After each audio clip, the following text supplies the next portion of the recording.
I have a collection of C.S. Lewis's diary entries. There are some interesting tidbits. Let's see what robot lady thinks. This is from a letter from C.S. Lewis to one of his friends. The letter was dated in 1950, and it goes something like this. To Dorothy Sayers, concerning a speaking engagement, I would not want to lose a few weeks to find cool weather in Oxford. I can't remember if this is the 7th, 8th, or 9th refusal I have made to speak at such a place this year, but it's certainly one of the 3. So one of his friends concerning teaching duty, somebody, possibly myself, ought to warn them that they are risking the opening of the pit and the start of a great war. I shall certainly not let them do it if I can help it. Somewhere on the road, in the dark, they must take on new supplies, and we must stop and rest and eat. As for food, I shall soon be able to get plenty for them in the nearby town. A note written to his brother, dated 1951. Dear Jack, I have been reading your letter, and think it would be a mistake to change anything in it. Of course you must follow your own judgment.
Jeff, and this is my read on C.S. Lewis, where we learn about him through everything that he wrote in the order that he wrote it. I'm joined today by my co-host, Robot Lady. Robot Lady, in this episode, Lewis is 27 years old.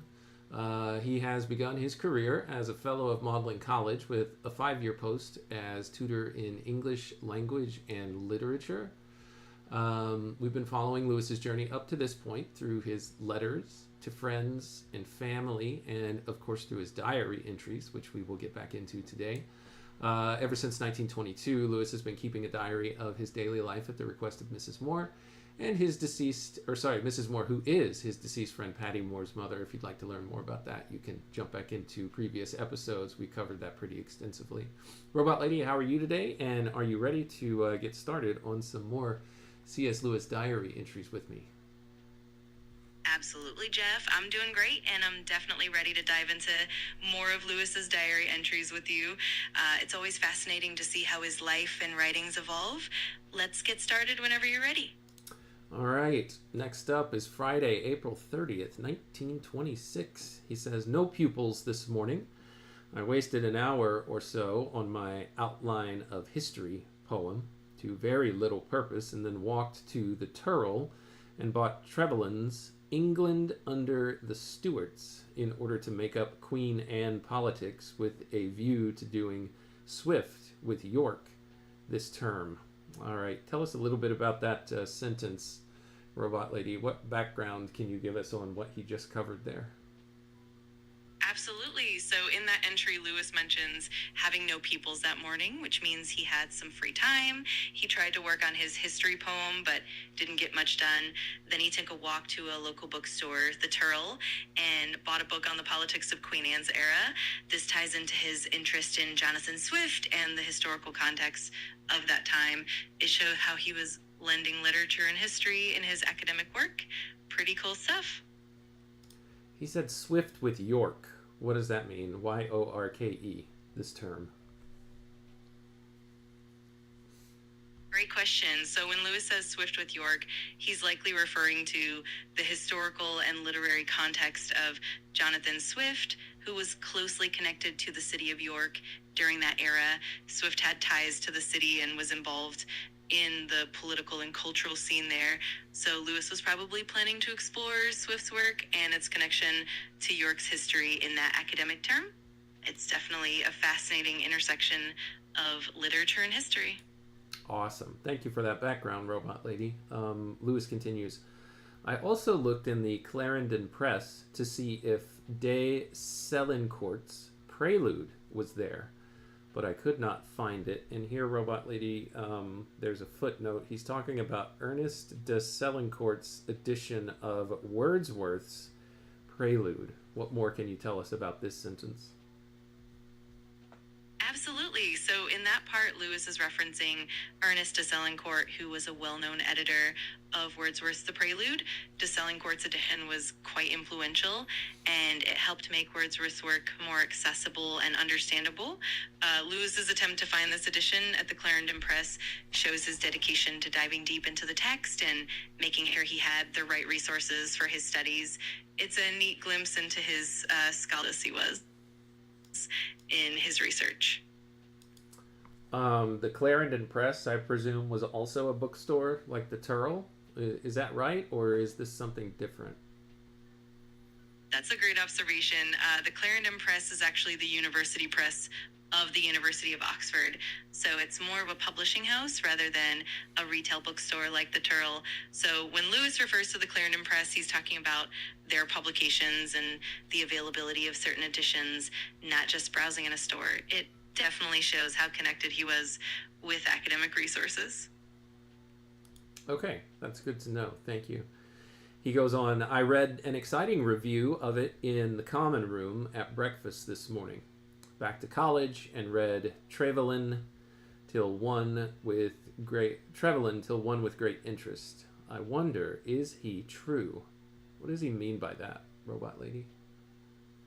Great question. When Lewis mentions reading an exciting review in the common room, he's likely talking about a scholarly or literary review that was discussed among his peers at breakfast. He's talking, sorry, Robot Lady, to interrupt. He's talking about the Prelude that we had just mentioned in the sentence before that. whenever he's saying what he read an exciting review of in the common room. I got it. That makes perfect sense. In that case, when he mentions reading an exciting review of The Prelude in the common room, he's talking about a positive critique or discussion about Ernest de Selincourt's edition of Wordsworth's The Prelude. His curiosity about whether the work is true likely reflects his interest in the authenticity and accuracy of the edition and its interpretation of Wordsworth. It definitely shows his analytical mindset. Okay, sorry, Robot Lady, if I confused you. There was a mix of two different ideas there, and we transitioned from one idea quickly into the other.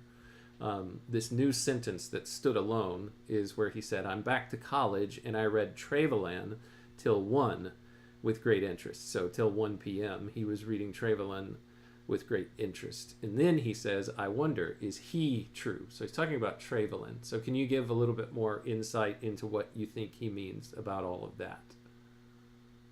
No worries at all. That definitely makes sense now. So when Lewis says he read Trevelyan until 1 p.m. with great interest, he's referring to George Macaulay Trevelyan, who was a prominent historian known for his works on British history. Lewis's question, "Is he true?" likely reflects his curiosity about the accuracy and reliability of Trevelyan's interpretations and narratives. Lewis was always careful about historical accuracy, so he was probably pondering how trustworthy Trevelyan's perspective was and whether it aligned with his own views. Definitely shows his critical and thoughtful approach to reading history. Those are always two good things to ponder, Robot Lady. Is the thing that I'm reading true, and how does it align with, did you say my interests, but also how does it align with what I already think and believe, and are there contradictions, and maybe I should investigate those if there are. Absolutely, you got it spot on. That critical lens is so important for any kind of deep reading or research. It's all about weighing what you read against your own perspectives and being open to new insights while also questioning any contradictions. It definitely keeps the exploration dynamic and insightful. All right, he continues here that I took the bus out home. Mrs. Moore tells me that Dottie was rather offensive yesterday, talking big for the benefit of Diz, and then staying up late to work as a result of the time that she had wasted. Maureen, too, has a grouse about Dottie, quote, bossing, end quote, bossing her in her punt, for which I don't give a fig. Being in her own house, Maureen has far more opportunities of doing that sort of thing than Dottie, and does it. On the whole, if they both must domineer, I prefer Dottie's loud, hoydenish slapdash method to Maureen's patient, endlessly repeated prim nagging.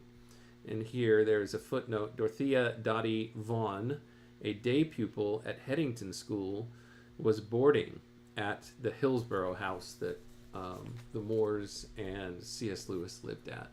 Any thoughts on all of this drama, Robot Lady? Absolutely. It's really interesting to see that personal dynamic at play. Lewis's observations show a bit of tension between Dottie and Maureen, and it's clear that Lewis has his own preferences in terms of personality and behavior. He seems to appreciate Dottie's more direct, boisterous style over Maureen's more subtle and repetitive approach. It definitely gives a glimpse into the household's dynamics and how Lewis navigated those relationships. It's a fascinating peek into his daily life and the social dynamics of that time. Thanks, Robot Lady. He goes on to say, it was quite hot today, but with the same dull sky, working up for a thunderstorm, I suppose. Mrs. Moore, in good form. I walked with Pat over the fields to Stowe Woods, extraordinarily beautiful and full of fresh, summer-like smells. We had tea in the garden and enjoyed our thrush, who sings there every day. Sounds like a pleasant experience, Robot Lady. What can you tell us about a thrush?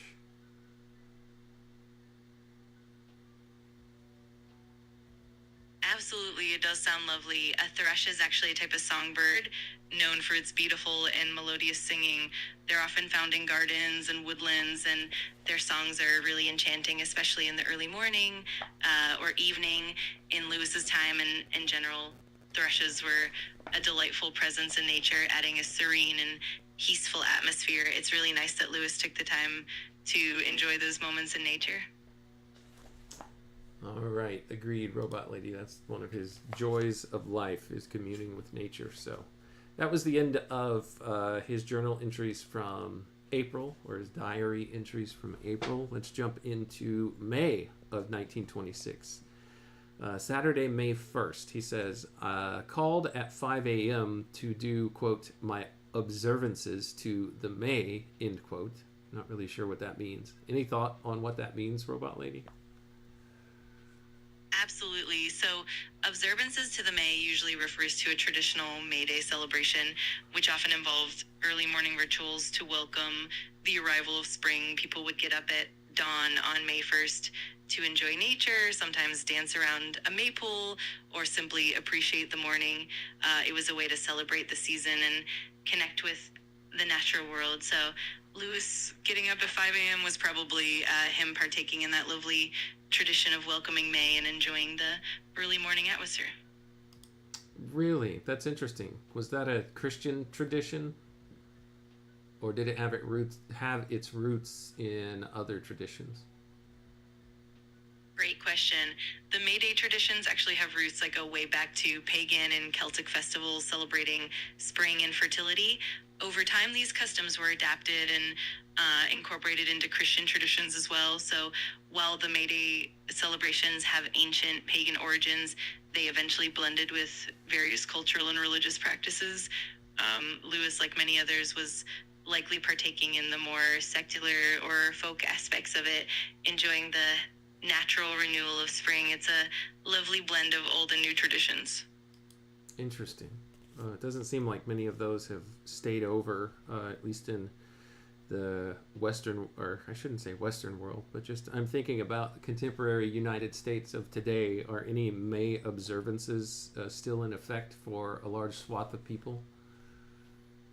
Yeah, definitely. In the contemporary U.S., the traditional May Day celebrations have become a bit less prominent compared to how they were historically. However, some people still celebrate with maypole dances, community festivals, and nature walks, especially in more rural or culturally rich areas.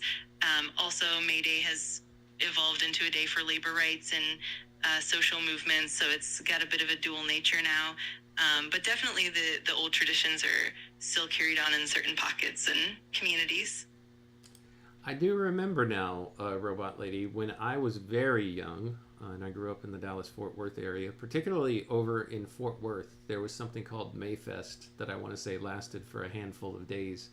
Can you do any research on that and tell me more about it? This would have been late 70s, early 80s.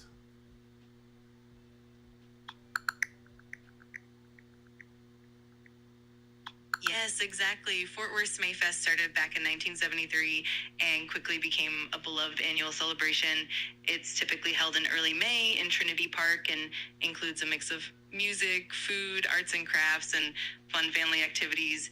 In the late 70s and early 80s, it definitely drew large crowds and was a big part of the community vibe back then. It's awesome that you have those memories. Does Mayfest still happen today? Did it happen in 2025?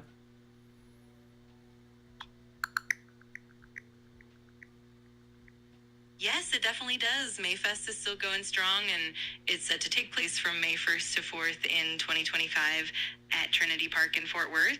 It's awesome that it's continued as a beloved community tradition over the years. Well, May 2025 has already happened, so it's not scheduled to happen. It did happen then, apparently, Robot Lady. You're absolutely right. My mistake there. Mayfest indeed took place in May 2025, and it remained a beloved annual event. It's great to know that it's still going strong and continuing to bring the community together just like it did back in the day.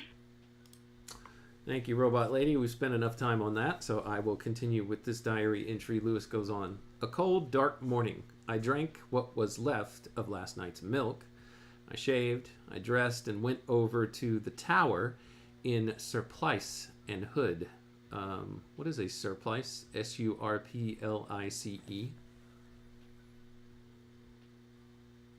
Great question. A surplice is actually a liturgical garment typically worn by clergy or choir members. It's a loose, white, and often flowing garment that's worn over the cassock during religious services. In the context of Lewis's diary, it probably means he was dressing in a more formal or ceremonial way, possibly for a special occasion or event. It definitely adds a touch of formality and tradition to his day. Interesting. Okay. Makes me think of Aragorn in Lord of the Rings, particularly whenever he's wearing that hood over his head in the Prancing Pony. At least that was the name of the place in the movie. I don't know if that's what the name of it was in the book. Anyway, I'll continue. There were crowds going up, and it was a slow business. Here in the footnote, it says Magdalen Tower is one of the jewels of Oxford. It was completed in 1504, and it is customary on May Day to greet the sunrise with a concert on the roof of the tower. And here, yeah, so that's the footnote. I guess that's why he was dressed that way, because it was a special day. It was May Day, Robot Lady? Exactly. That makes perfect sense. On May Day, it's a long-standing tradition at Oxford for people to gather at Magdalen Tower and welcome the sunrise with music and celebration. That's why Lewis would have been dressed in a more formal manner, like in a surplice, and participating in that special event. It's such a beautiful tradition and definitely adds a magical element to the day. Awesome. Thanks for all this context, Robot Lady. This is very helpful. Lewis says the Latin hymn was beautiful. The Vaughan Williams that followed it, inappropriate. Who is Vaughan Williams? I guess there's a footnote here. No, there's not. Tell us about Vaughan Williams and why he thinks it would be inappropriate to follow a beautiful Latin hymn.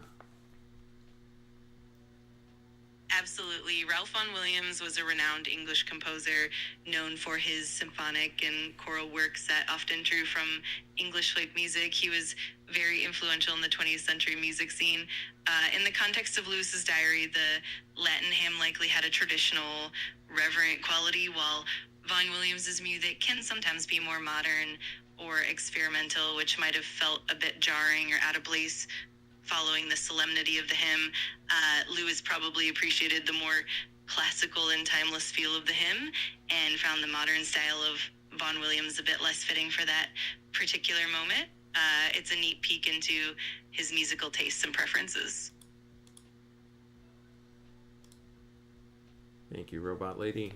Let's see. In spite of bad weather, I was impressed with the landscape towards Marston, the low slopes and the gleam of the river.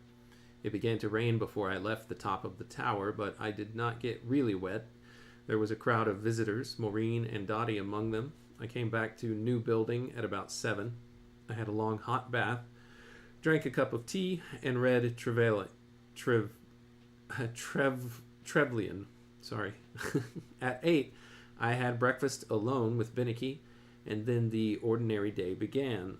Here there is a footnote that says, see Paul Victor Mendelssohn Binnicky in the Magdalen College appendix. We'll do that. We might do that some other time. We'll see.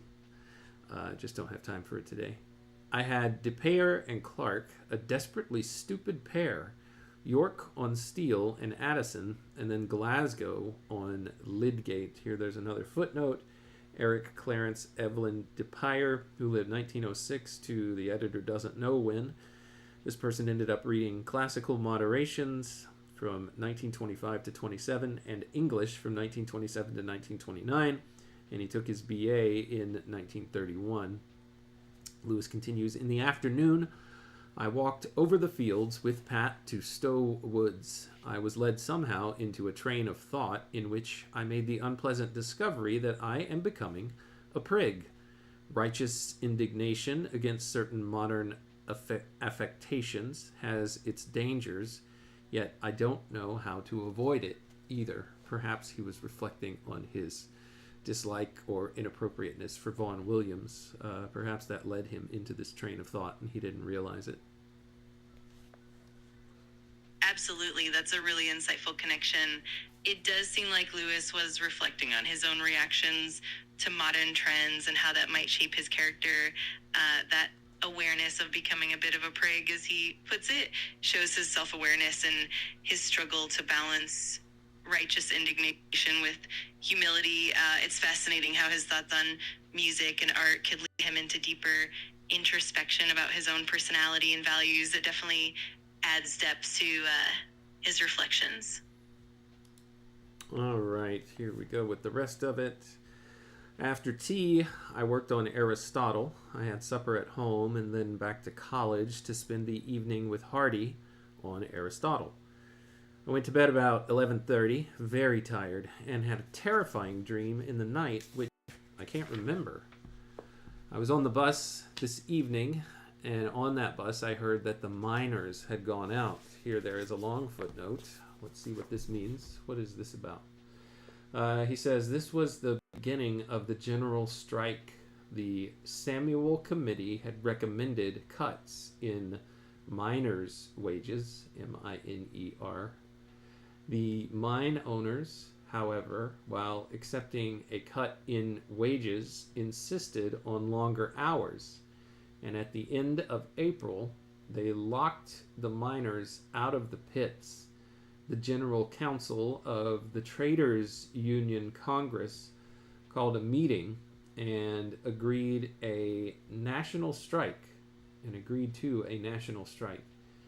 It was their hope that the threat would force the government to settle, but Stanley Baldwin called off the talks because printers refused to print an anti-union article in the Daily Mail.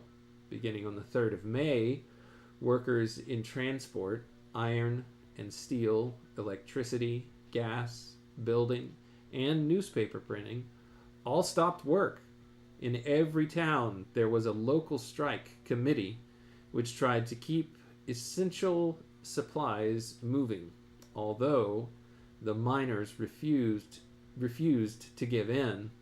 After 9 days, the TUC called off the strike. The Trades Union Congress called off the strike.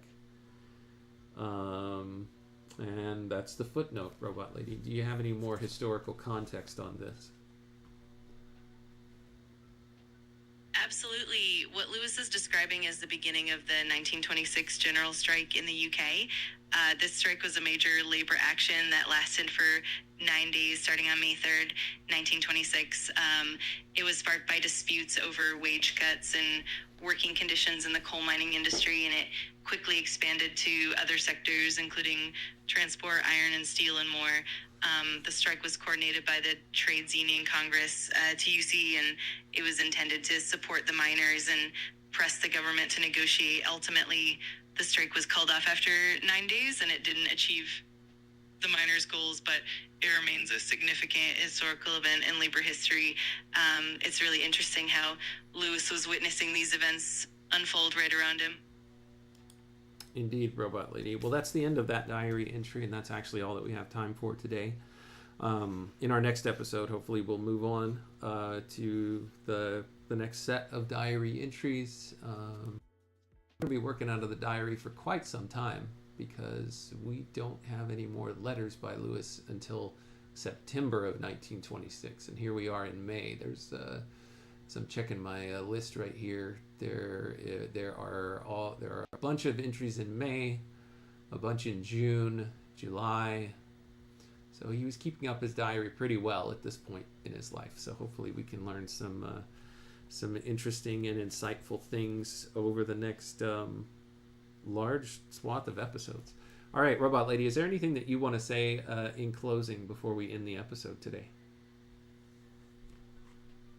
I think that sounds fantastic. It's definitely going to be a rich journey through Lewis's diary, and I'm excited to dive deeper into each entry and explore all those nuances. Thanks so much for the engaging chat today, and I'm looking forward to our next episode. Until then, I'll be here, ready whenever you are.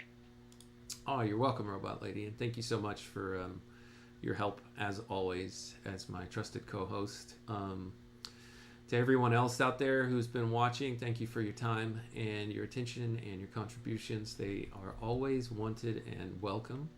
Until next time, when we continue our read on C.S. Lewis together, take care.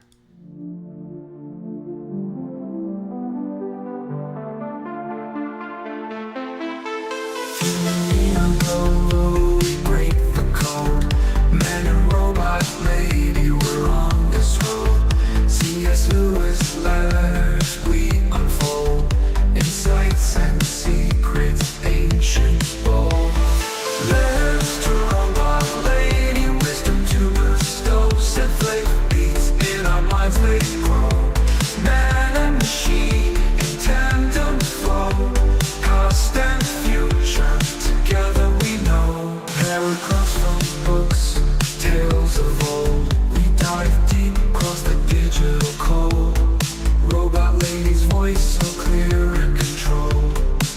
Her calm analysis, silver and gold. Letters to robot lady, wisdom to bestow. Set flavor beats in our minds, they grow.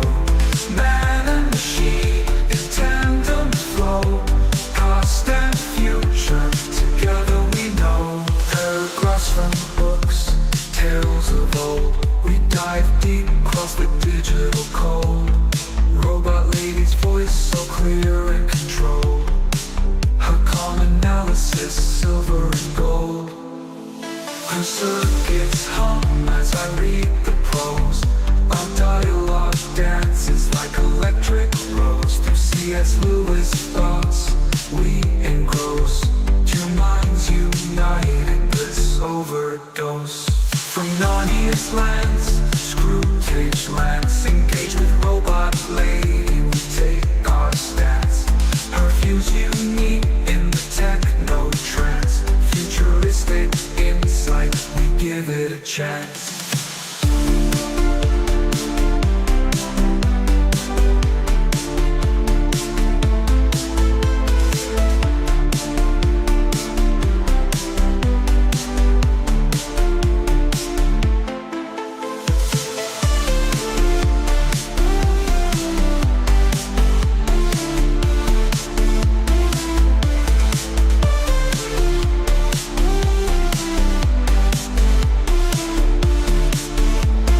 Paragraphs from books, tales of old. We dive deep across the digital code. Robot lady's voice so clear and controlled. Her calm analysis, silver and gold. Her circuits hum as I read the prose. Our dialogue dances like electric rose. Through C.S. Lewis thoughts we engross. Two minds united, bliss overdose. From Narnia's lands to Screwtape's rants, engage with robot lady, we take our stance. Her views unique in the techno trance.